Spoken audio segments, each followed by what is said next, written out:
The locket was wrong. That was the first thing that froze me. It caught the light just enough, winking gold against a brown cardigan I hadn't worn in years. But that was my locket. My Henry gave it to me on our 40th anniversary. I don't take it off. I was sitting in the break room at Briar Glen Nursing Home, gripping a tablet with both hands like it might burn me. The security footage played in grainy silence. And there, right at the edge of frame, a woman in my coat walked into Suite 3B, the one they said I'd stayed in. But I've never even seen 3B. $12,000. That's what the bill said. I laughed when I opened it last week. I actually laughed. Thought it was some mix-up. I live 3 miles away. I visit my friend Gilda here twice a week. But stay overnight? In a deluxe suite with heated floors and lake views? Absolutely not. I came in this morning with the invoice folded in my handbag like a weapon. The girl at the desk, Ashley or Amanda, one of those names too perky to trust, tilted her head and said, "Oh, Mrs. Beckett, you signed the log, right here." She turned the clipboard like a gotcha moment. Sure enough, my name, my signature, except it wasn't mine. "I want the camera footage," I told her. Calm, steady. "Oh, it's been archived. Tech will have to request it." That fake casual tone, like I'd asked about the weather. But I knew something they didn't. Theo, head of maintenance, owed me. I'd helped his mother last winter after she collapsed by the vending machines, sat with her until help came, gave her my scarf. So I found Theo. He gave me the tablet without a word. Still logged in, still feeding live hallway footage. Now, watching the recording from last Tuesday, my breath caught. The woman entered Suite 3B at 9:42 a.m. She moved like me. Same shuffle step, same cautious left knee, but when she turned, just for a flicker, that locket, it was mine. Or it should have been. I hit pause, and then I heard something I shouldn't have, a knock at the door behind me. "Mrs. Beckett?" A voice I didn't recognize. I slid the tablet under my coat and stood. "Yes?" I said. "Do you have a moment? The director would like a word." I turned, slow as a clock hand, and the door clicked shut behind me. The walls were too white. That was my first thought walking into the director's office, white like a hospital, or a lie. Ms. Langford stood when I entered, all beige blouse and maroon lipstick, the kind of woman who probably ironed her napkins. "Mrs. Beckett, please, sit," she said, gesturing to the leather chair across her desk. I didn't, not yet. "I'm here about the false charge," I said, voice steady. I held my purse close. Inside, the tablet still burned like a coal. Ms. Langford smiled like someone auditioning for trust. "Of course, I reviewed your file. You've been a valued visitor here. So let me assure you, no one is accusing you of wrongdoing." "But you are charging me," I said, her hands folded neatly on the desk. "We believe you may be misremembering. You visited often. It's possible you were admitted briefly, perhaps under stress. Many of our seniors confuse outpatient respite care with—" I set the tablet on her desk. She stopped. I tapped the screen. The woman in my coat, my locket, stepped into Suite 3B again. I didn't speak. I let the silence say it. "Ms. Langford watched for exactly 10 seconds.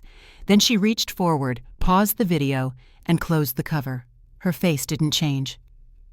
"This device shouldn't have left facilities," she said. And before I could protest, she pulled open her drawer and slid the tablet inside, locking it with a quiet click. "We'll review this internally," she said. "In the meantime, I advise you not to worry. Mistakes happen, but spreading unverified claims could be damaging for everyone." I didn't flinch. I just stood. As I walked out, the hallway stretched too quiet. Outside, the courtyard looked exactly the same, except Theo was there, leaning on a rake. But when our eyes met, he looked away. That was the second warning. The third came when I reached the lot and found nothing in Space 42. My car was gone. I called the towing company first. The receptionist at Briar Glen barely looked up when I told her my car was missing. "Probably towed," she said, like it happened all the time. She blew a pink bubble with her gum and didn't even check the lot. "I've parked in that space every Tuesday for 4 years," I said. "There's no sign, no restriction." She blinked. Guess today was different. I walked out before I said something I'd regret. Called the city tow line next. No record. Then the police. "No, ma'am," the officer said over the phone. "No Buick Enclave reported moved or stolen in the last 24 hours. My fingers were numb, though I couldn't tell if it was the wind or something else. So I walked. 3 miles home, past the bakery that used to be a post office, past the church where Henry and I renewed our vows when we turned 60. I didn't cry. But something inside me was growing tight, like thread pulled too far. And then I saw it. Not on the street, not in the chapel lot, but behind the maintenance shed near Briar Glen's west wing, just visible through the iron fence. My car. I knew that scratch on the bumper. Henry made it backing into a shopping cart rail the week before he passed. I cut through the field, slipped past the chain, and yanked open the door. The smell was faint. Pine air freshener, not mine, and on the driver's seat, a yellow sticky note. Stop. Written in thick black ink, letters sharp and slanted. I stood there, note in hand, my breath fogging up the side mirror. Someone had moved my car. Someone had keys. Someone wanted me scared. That night at home, I locked every door, closed the curtains, left the porch light on, even though I never do. I didn't sleep. The sticky note sat on my kitchen table, curled at the edges, humming with something I didn't yet understand. Gilda was waiting with 2 mugs of tea. "Chamomile," she said. "You look like you need it." I sat across from her in her little studio room, the one with bird curtains and a crocheted footstool I made her 2 Christmases ago. "You remember last Tuesday?" I asked gently. "Did you see me that day?" She gave me a look. "Course I did. You came to the door in that old camel coat. You didn't come in, though." I set my mug down. "That wasn't me." Gilda blinked. "Excuse me?" "I wasn't here. Haven't worn that coat in months. Did she speak?" She shook her head slowly. "No. Just stood there a second, clipboard in hand. Didn't knock. I called your name, but she turned and walked away. Something felt off, like a scarecrow made to smile." I pulled the locket from under my blouse, placed it on her open palm. "That's it," she said, squinting, "except hers had a crack, right across the middle, like it had been dropped." My skin prickled. "She wore gloves?" I asked. "Yes, black leather, inside." That was wrong, always has been. I hugged her tight before leaving. Gilda's hands trembled as she held mine. "Whatever this is, Betty," she whispered, "you be careful." In the hallway, I passed the waste bin near the elevators. A slip of paper peeked out, crumpled, smudged. I pulled it free. Visitor log. The top line didn't have my name, but the handwriting felt familiar, tilted, practiced, and under the printed columns, 1 word in pencil. Proxy. My thumb smeared it a little, just touching it. Proxy. I folded it and put it in my purse. Next to the sticky note, I needed answers, and I needed them fast. The key was still taped inside the drawer, right where Henry left it. I peeled it free and opened the small green lockbox we kept under the bed. Legal things, birth certificates, tax stubs, Henry's VA discharge papers. I hadn't opened it in 2 years. It took me half an hour to find it. Temporary medical proxy authorization. Filed 6 months ago, signed by me, except I didn't sign it. The ink was blue, the loops too tight. The Y in Betty curved the wrong way, and the name listed below mine stopped me cold. Hollis Keene. Never heard of them. Not once. I called Gloria Phelps immediately. She's 74, sharp as a thumbtack, and still keeps her law license for mischief, as she says. "Scan it and send it over," she said. "I'll pull the notary record. If they forged you, they left fingerprints." I hung up with shaking hands. By 6 p.m., the sun dipped low behind the backyard cedar. I had just finished washing the breakfast pan when I heard the thunk. A thick manila envelope at the front door. No return address. I opened it. Inside were printouts. Security footage stills, color enhanced and cropped, each photo circled in red. 1. A woman, me but not, entering Suite 3B. 2. My Buick, caught from the northwest camera, driver's side window down. 3. This morning, me and Gilda, sitting by the window with mugs in hand. The 4th was blank on the front. Just the back held writing. Black Sharpie, all caps. We're watching the real you now. My hands went cold. I checked the locks again, then I made tea with trembling fingers. And I left every light in the house on that night. Gloria called at 8:13 a.m. "Bad news, darling," she said without preamble. "The notary on that form, deceased, died April last year, stroke." I sat down hard on the edge of the bed. "Which means," Gloria continued, "someone forged the notary seal. That's a felony, Betty. They didn't even bother checking if the notary was alive." I swallowed. My throat felt raw. "They used a dead woman's stamp," I said, more to myself than her. "That's not the worst of it," Gloria added. "The name Hollis Keene came up in an old home health agency database.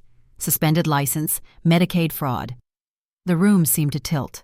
After we hung up, I grabbed my coat and headed to the county records office. The woman at the desk wore lavender eyeshadow and offered me a mint. "Just fill this out if you want a public search." I wrote my name, social, and birth date. 10 minutes later, she came back pale. "Did you file a change of address in August?" "No," I said. "Why?" She handed me the printout.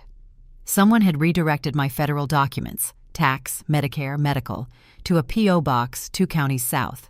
Signed, sealed, and processed. Signature? Forged again.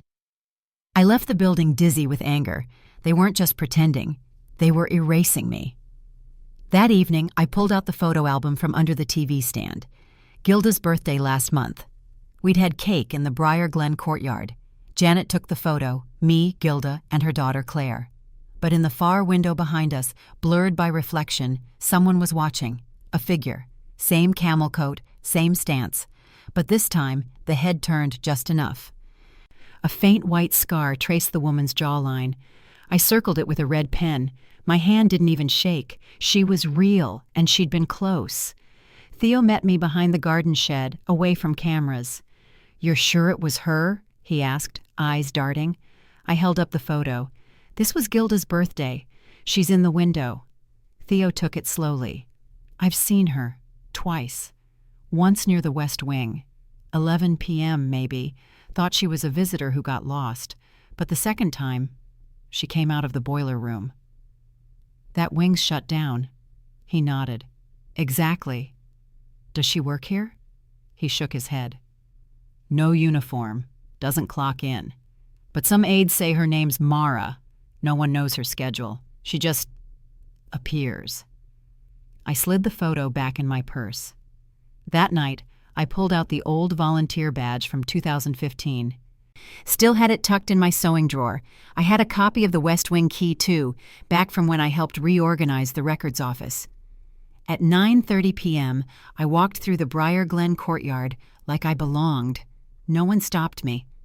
The West Wing door stuck a little, but I jimmied it open. Inside, the air was damp, moldy. The overheads flickered, humming low. The old records room still had the rust-brown carpet and filing cabinets with warped drawers. But it was the table that stopped me, piled with files, dozens, maybe more. Patient charts labeled duplicate, pending, deceased. I opened one. Henry Alden. Died 2021. But there were 2 files. Identical names, birth dates. One marked active. Another box near the door caught my eye. IDs, driver's licenses, senior transport cards, medical bracelets, 1 pair of glasses. Wireframe, slight scratch on the right lens, just like mine, exactly like mine. The sensor light above the doorway flicked once, then again. I turned toward the hallway, and I heard it. Soft, deliberate footsteps.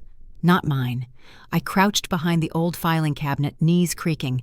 The footsteps were slow, soft soles on peeling vinyl. They paused in the doorway. Just a shadow, Not a word, not a breath, just stillness. I didn't move.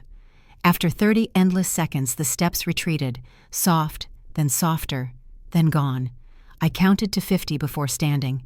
My thighs screamed. My heart thudded like a second hand ticking inside my ears. I slipped out the side door and didn't stop until I reached my car, locked the doors, drove home without headlights the last 2 blocks. Next morning, I sat at Gloria's kitchen table. The duplicate files spread between us. "This isn't just identity theft," she muttered. "This is organized, patterned. They're replicating the vulnerable." She held up 2 IDs. Same birth date, 2 states, same name, different faces. "We go to the police," I said. She sighed. "Betty, without digital trails, they'll say you're mistaken. Worse, delusional." We sat in silence. Then I said, "What if we bait her?" An hour later, we filmed a video. Just me on Gloria's porch, speaking calmly. "I've decided to let it go," I said into the lens. "But I'm mailing all this to my cousin Joanne in Tulsa. If anything happens to me, she'll take it to the press." We printed the footage onto a USB and placed it, with copies of everything, in a manila envelope marked private. Then Gloria left it in my mailbox. We didn't lock it. That night, a trail cam above the porch captured everything. 2:43 a.m. A gloved hand opened the box. The figure wore a hood, moved slow, deliberate. But just as she turned to go, the porch light flicked on, motion sensor. And in the corner of the frame, her face. Just a second, but enough to see the jagged scar along her jawline. Mara. She was real, and now she knew we were watching back. "You're sure that's her?" Gloria asked, zooming in on the trail cam still. I nodded. "That scar. I saw it in the photo from Gilda's birthday. She's real," Gloria typed furiously. "She's not in any caregiver registry, but there's a name buried in an old licensing complaint, Mara Keene, tied to a caregiving agency that lost its license for elder exploitation." I didn't flinch.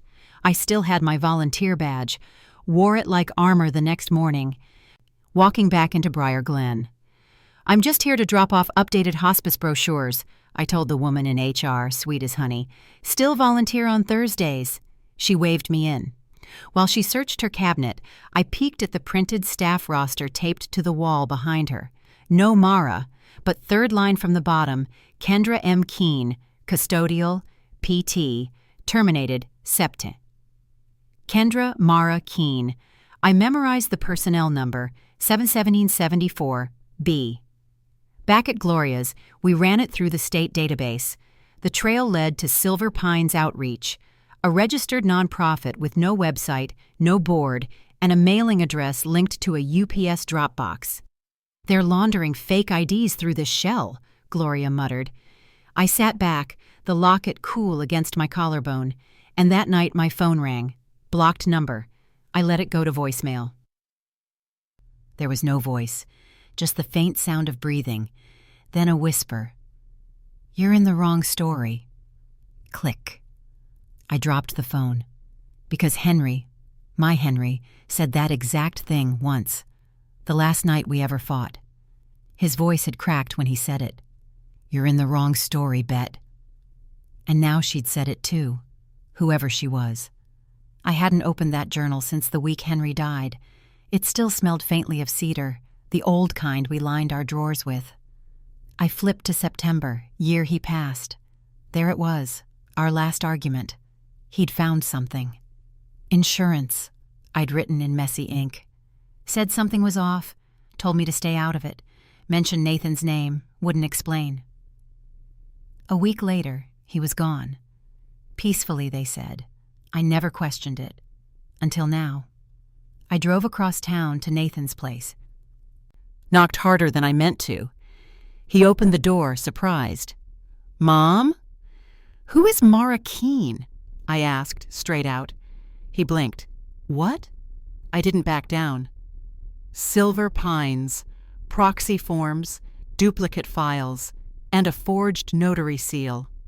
His face drained, fully, like a man who'd just seen a ghost. "Where did you hear that?" he asked. "You were involved." No, Mom, please. I didn't know what it was. A man came to me after Dad passed. Said there was money tied up in some claim. I just signed. I thought it was legal." "You thought or you hoped?" He rubbed his face. "You don't know what they are. You need to let this go." I turned and left. By the time I got home, dusk was settling. Porch light flicked on. My front door was ajar. I froze. Inside, every drawer ransacked, every file folder dumped. The photos, the USBs, gone. But they left one thing. The envelope marked for Joanne in Tulsa, my made-up cousin, was in the mailbox again. This time, it was empty, except for a single photo. Me, asleep in bed, taken from the foot of the mattress, taken last night. I didn't even grab pajamas, just purse, keys, and that photograph. I drove straight to Gloria's. She didn't ask questions, just opened the door and turned on the kettle. I handed her the picture of me asleep in bed. She studied it. Front-facing, slight shadow, wide lens, that wasn't taken through a window. She meant it was taken inside. We changed all the locks by noon. By then, Gloria had retrieved her backup, a USB hidden in a shoebox at her sister's farm, just in case. "I've seen fraud," she muttered, "but this is bigger." The next morning she called in Ellis. Retired early from law, now worked corporate fraud, nerdy type. Brought his own laptop with screen filters. He cross-referenced the names we had. Mara Keene, Silver Pines, even the personnel ID from Briar Glen. Then he turned his laptop toward us. "There are 12, he said, across 3 counties, all seniors. All had their benefits redirected. But here's the twist." He pointed to a chart. None of the funds were withdrawn. They're frozen, like someone paused their lives mid-sentence. "Why?" I asked. "To preserve them," he said quietly. "To hold the identity in place, like keeping a body warm before a transplant." The idea chilled me. That night, Gloria lit a fire, said it helped her think.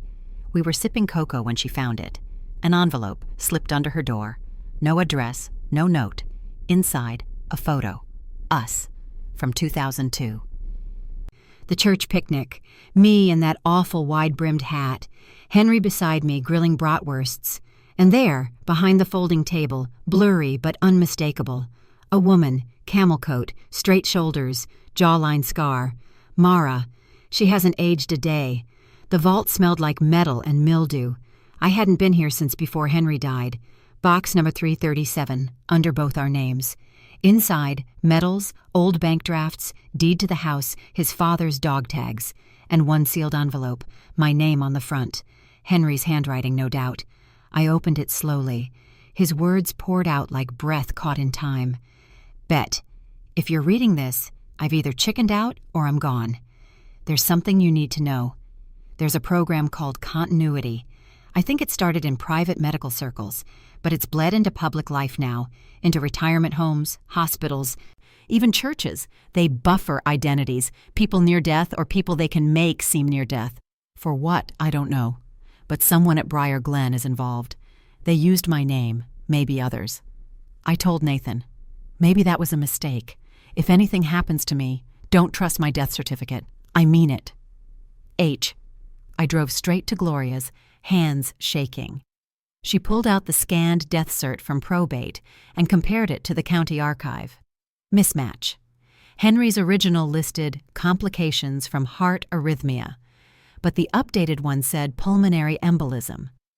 2 different doctors, she whispered. 2 different seals.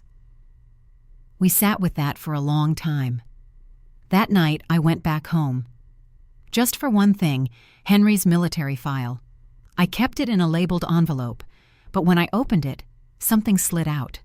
A laminated ID card. It had my picture, but younger, early 60s maybe. Name, Betty Beckett. Status, continuity subject, active. Below that, a barcode. I used Ellis's tool, scanned it. The screen lit up. Profile, status, suspended, reinstatement pending. I stared at it, because that meant I wasn't supposed to be awake. I sat in Ellis's garage-turned-office, watching him scroll through data like it was scripture. "This ID isn't just plastic," he said. "It's active, embedded metadata. Here, look." He pulled up a line of numbers and dates. February 12th, 2023. I stared at it. "That's when I slipped," I whispered. "Outside the hardware store, blacked out, just for a few minutes." Ellis nodded slowly. "That's when they marked you. Probably claimed you were non-responsive, filed you under long-term observation. It's how they start the buffer, before you're even gone. They made me disappear." Gloria's hands curled into fists. "We need names, faces, not just codes." That night, I called Nathan. No games this time. "I know about February," I said. "I know what you signed."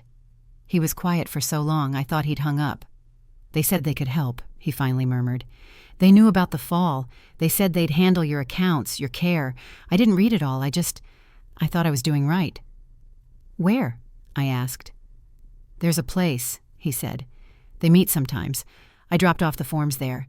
It's out near Northridge, the old charter school off Bell Road." I didn't tell Gloria I was going. I needed to see it with my own eyes. The building sat hollow under an orange dusk sky. Windows dark, playground rusted. Door chained but loose. I parked along the side, engine running low. Then my phone buzzed. Unknown number. Just a single message. "Turn around, Betty. You're not cleared for reintegration." I stared at the screen, and for the first time since Henry died, I was afraid to breathe. I didn't turn around. I parked behind the dumpster, killed the lights, and slipped through the broken side door. The air inside was thick, like a room that hadn't breathed in years. I moved slow, no flashlight, just the glow of my phone, held low. Old posters curled on the walls. "Read every day, and be kind to your brain." Past the lockers and into what used to be a computer lab. But this room was different, lit, humming with quiet electricity. The walls were covered in cork boards pinned with headshots and index cards. Labels scrawled in red: active, suspended, transferred, cleared. I found my name halfway down the middle board. Beckett Elizabeth, suspended, pending review. Below it, a photo, me from the DMV, glued like I was a puzzle piece in someone else's game. A manila folder lay open on the center table, my name again. Inside, medical charts I never signed off on, notes claiming memory lapses, paranoia, dependency, diagnoses I've never received, all signed by a Dr. M. Keene. I didn't have time to react. Footsteps, quick, purposeful, echoing down the hallway. I shoved the file under my coat and slipped into a narrow supply closet. The slats in the door let me see just enough. She entered. Mara, alone, clipboard in hand. She scanned the room, paused at the board. Then something strange happened. She sat, took off her hood, and cried. No sounds, just her shoulders trembling, her face cracked wide open. Not cruel, not cold, just grief. I clutched the folder tighter. Because something here was breaking, and maybe it wasn't just me. Mara left the room with slow, quiet steps. I counted to 60 before slipping out, folder clutched like a lifeline. No alarms, no one else. By midnight, I was back at Gloria's, porch light flickering like a nervous eye. We sat in the dining room and spread the documents across the table. Gloria put on her reading glasses. I poured coffee with shaking hands. Every note was a lie. Claims that I'd forgotten names, that I'd accused staff of poisoning my food. One page even claimed I was placed under suicide watch last March. None of it was true. All of this, Gloria said, designed to make you untrustworthy to anyone, even to yourself. But one sheet stopped us both, a roster titled Reintegration Candidates, Phase 2. It listed dates, and there I was, Beckett, Elizabeth, Review, October 14th. 5 days from now. What happens then? I whispered. Erasure, Gloria said, or replacement. Ellis called an hour later. He'd found something, a name attached to Betty's profile, buried deep. Moss Clara, age 67, reinstatement, pending. "She's your shadow," Ellis said. "Your stand-in, your replacement." Later that night, a soft knock, an envelope on Gloria's welcome mat. No return address. Inside, a single photo. A woman, her hair like mine, her coat like mine, sitting in my old church pew, laughing, and all around her, people I knew, people who should have seen the difference. But no one looked twice. I didn't sleep. The photo sat on the table like a silent dare. Clara in my coat, sitting in my pew, smiling my smile. I stared at the ceiling all night, listening for creaks. At dawn, I turned to Gloria. "I want to go to church." She nodded, didn't ask why. She drove. I wore the same camel coat. Hair brushed, locket polished. The pews still smelled like old hymnals and lemon polish. The pastor smiled when he saw me. "Elizabeth," he said, "you're back already." "Already?" He nodded. Pie was delicious, by the way. My throat tightened. "What kind?" "Apple. Warmed it in the microwave downstairs." I haven't baked since Henry died. Outside, Ellen from the quilting group touched my sleeve. "Twice in 1 week?" she beamed. "We're spoiled." I smiled back, but my mouth felt borrowed. Back in Gloria's car, I unfolded the file again. Every page now a map of stolen life. Then I saw it. Bottom corner of page 4, tiny red stamp, G120047. Ellis had seen it before. Last week, buried in one of the continuity access logs, G120047, linked to a holding facility upstate. On paper, it was called Harmony Grove Assisted Living, but Ellis traced its funding. It wasn't assisted living. It was continuity. I stared out the window as the town rolled by. My voice came low. "That's where they'll finalize it." Gloria didn't argue. 5 days left. I knew where I had to go. We planned it like a heist. Gloria would go in as the niece, looking for placement for her aunt. I'd be the friend, just tagging along, quiet. Ellis would stay outside, parked 2 blocks down. His laptop tuned to scan any active continuity frequencies, metadata, badge pings, employee logins. Harmony Grove looked like a country club. Big brick arch, white gravel circle drive, a flagpole in front. But too quiet. Like someone had turned the sound down on life. Inside, a young woman greeted us. "Welcome to Harmony," she said. "Do you have an appointment?" Gloria smiled warmly. "We're just touring, thinking ahead." The woman handed her a brochure. "Of course. Feel free to look around. Rooms are closed, but the wellness wing is open." I drifted behind them, eyes scanning. Soft walls, gentle colors, the smell of lavender. But under it, something clinical, a sterile sort of peace. Then I saw the wall of photos, a collage titled, "Our Wellness Residents, Recovered and Thriving." My breath caught. There, center column, 3rd row, my face. But the name below? Clara Moss. I took 1 step back. That's when I heard it. "You weren't supposed to wake up, Betty." I turned. Mara. Not in shadow now, no hood. Her eyes looked tired, worn. And she wasn't alone. 2 men in soft shoes flanked her. Clipboard, lanyards. One wore gloves. The air thinned. Because I understood then, this wasn't just theft. It was a replacement. Mara didn't reach for me. She just lifted her hand. The men behind her paused, like trained dogs. "You weren't supposed to wake up," she repeated, softer now. "Your file flagged low resistance, high compliance, ideal." My voice cracked. "Did you do this to Henry?" Her silence was answer enough. Then, "He resisted. We had to act faster." I took a step back. My locket thumped against my chest like a warning bell. Footsteps behind me. Gloria, face flushed, eyes blazing.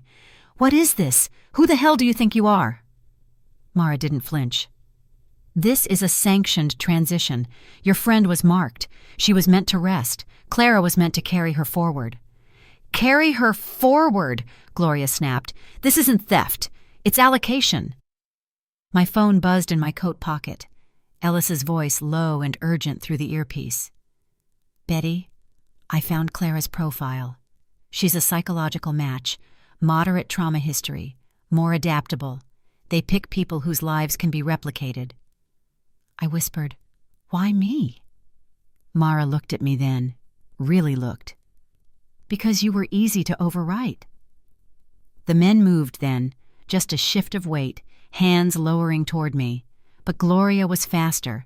She grabbed the red pull box on the wall and yanked. Blair. Blair. Blair. Sirens filled the hallway. Lights flashed red. Doors slammed. The men flinched. Mara cursed under her breath. And I ran. Down the wellness hall, past the photos, through the glass double doors before they could lock. The cold air outside hit like mercy, but I knew it wouldn't last. The motel smelled like fried onions and pine-scented cleaner. We paid cash, checked in under Gloria's maiden name. 3 beds, 1 flickering lamp. I kept the locket on, even while I slept. Didn't dream, though. Just Mara's voice echoing. You were easy to overwrite.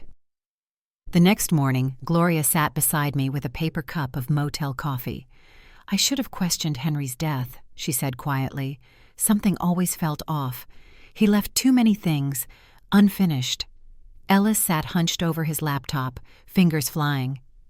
She's 5 days from full activation, he said, pointing to Clara's file on screen. Once that happens, she's the legal owner of your name, your accounts, your life. The system sees her as you. And me? He looked up. You become a closed record. Gloria stood. Then we go public. Not without proof, Ellis warned. No one believes metadata.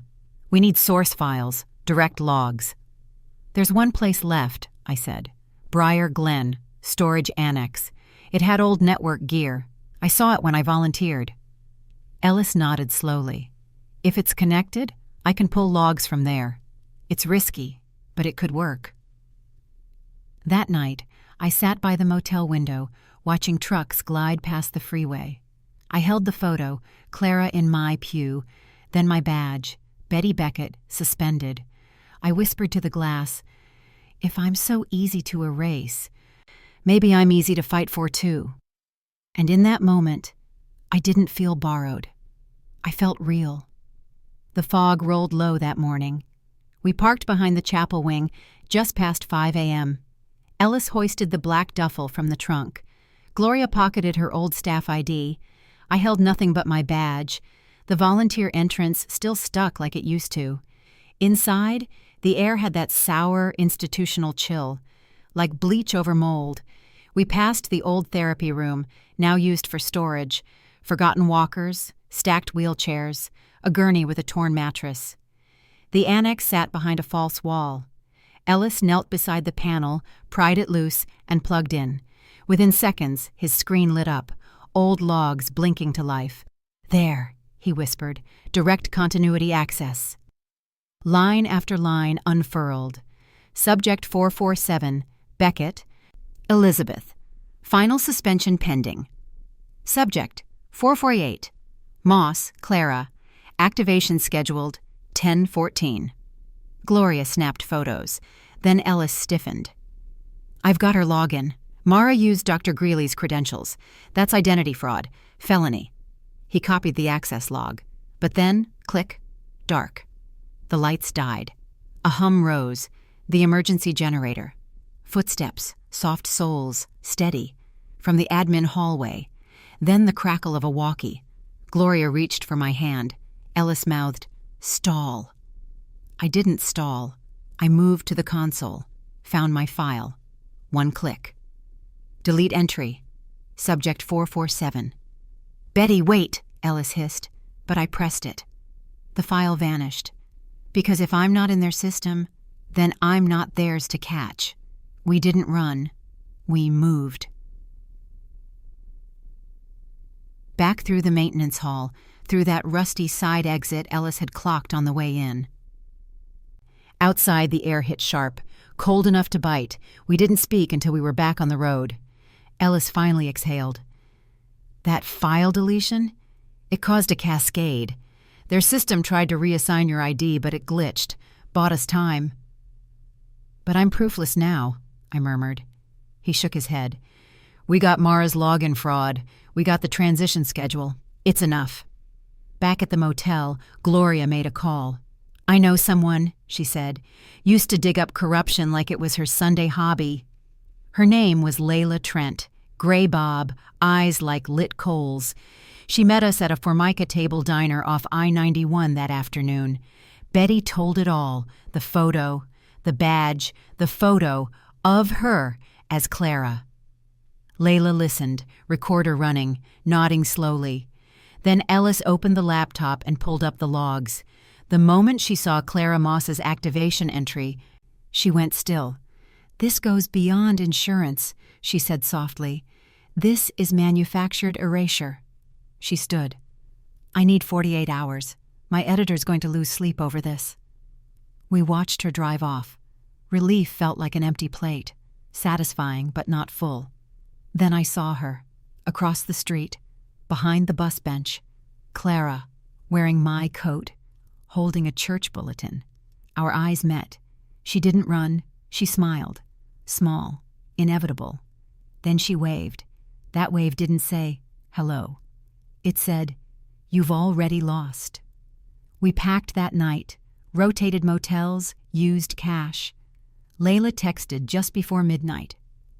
Meeting editor TMRW, keep heads down. Ellis stayed glued to his screen. The system was still limping. Betty's deletion had created a gap. They can't fully install Clara without your anchor file, he said. She's floating. That's good. But then he frowned, clicked something. Betty, she's embedded, provisionally. She's using your accounts, church contributions, a library card renewal. She's moving in. I sat on the motel bed, locket clutched tight. She's not me, I whispered, but every act made her closer. I need someone who knows me, I said. Dorothy, my roommate before Henry. 30 years of letters. She kept my secrets when I didn't even know they were secrets. Gloria nodded. We'll leave at dawn. The drive took an hour.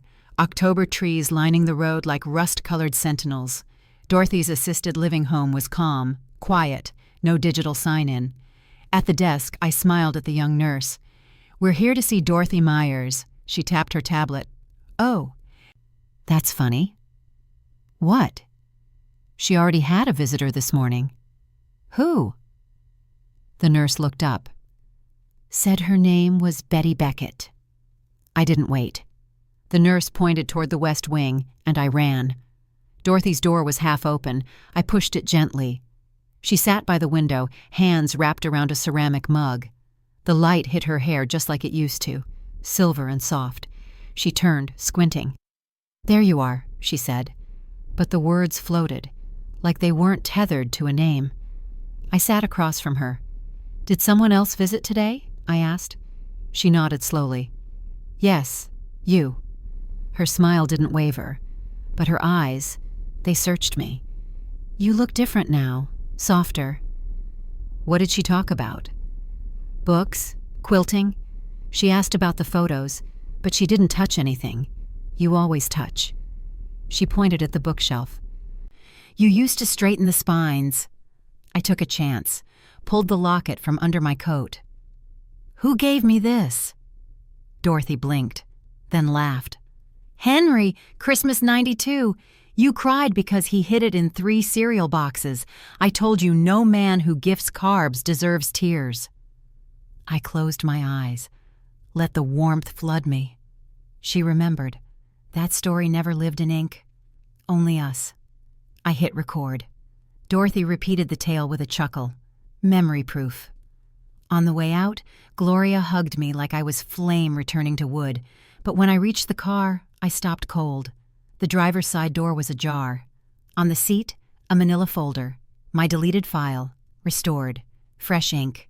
No smudges. Waiting. I didn't touch the file, just stared at it, sitting there like an invitation to vanish. Ellis scanned it the moment we returned to the motel. It was printed an hour ago, he said. Hospital subnet, local. Gloria crossed her arms. They're not just watching. They're reminding you you're not gone yet. I sat on the edge of the bed, locket cold against my skin. Then I stood. No more hiding. We bundled the logs, the badge, the photos, Dorothy's audio, everything. I texted Layla. Meeting you at Tribune HQ, 3 p.m., no leaks, just us. The drive was smooth, until it wasn't. Dark sedan, no plates. Nearly clipped our rear bumper near Maple Street. Ellis turned off 3 side roads. It tailed us for 8 blocks, then vanished. We reached the Tribune building with 10 minutes to spare. Layla met us outside, her coat flapping in the wind. She looked pale. My editor won't run it, she said, says it's not verifiable. But you saw, Gloria began. Layla nodded, pulled out her phone. Worse, look. It was a local news clip, dated this morning, a segment on aging with purpose. There she was, Clara Moss. But the chyron read, Betty Beckett, community volunteer. She laughed softly in the interview, talked about memory, resilience, the church, already 32,000 views. She gave them what they wanted, I whispered. Gloria squeezed my hand.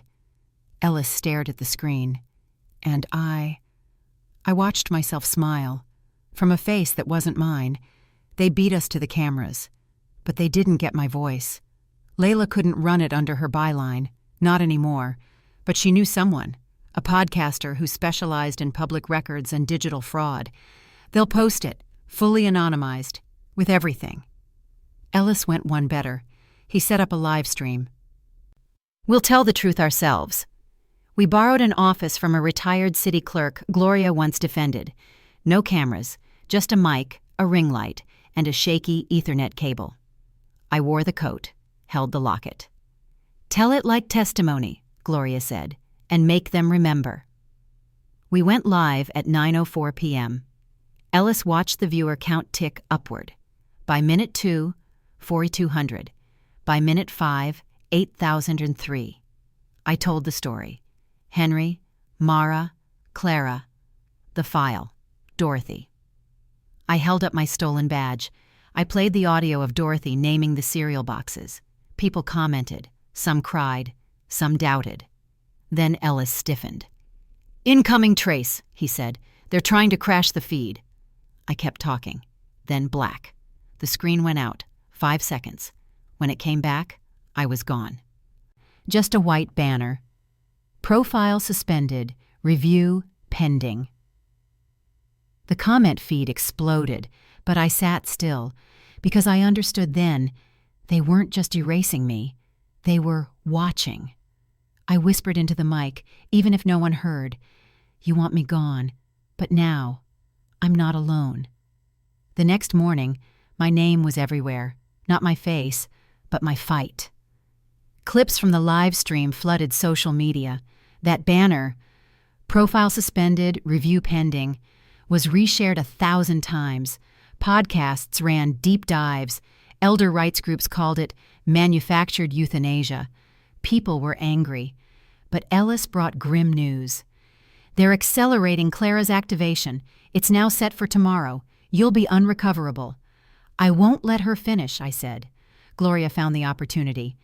She's speaking at a wellness panel, public, tomorrow. Retirement center in Brookfield. We made a plan. I dressed like I used to. The blue cardigan, my church earrings, the locket. I walked in just before noon. The room smelled like mints and carpet cleaner. Clara stood at the front. Her voice was mine, but softened, polished. She talked about memory and joy and legacy. I walked down the side aisle, slow, measured. People turned.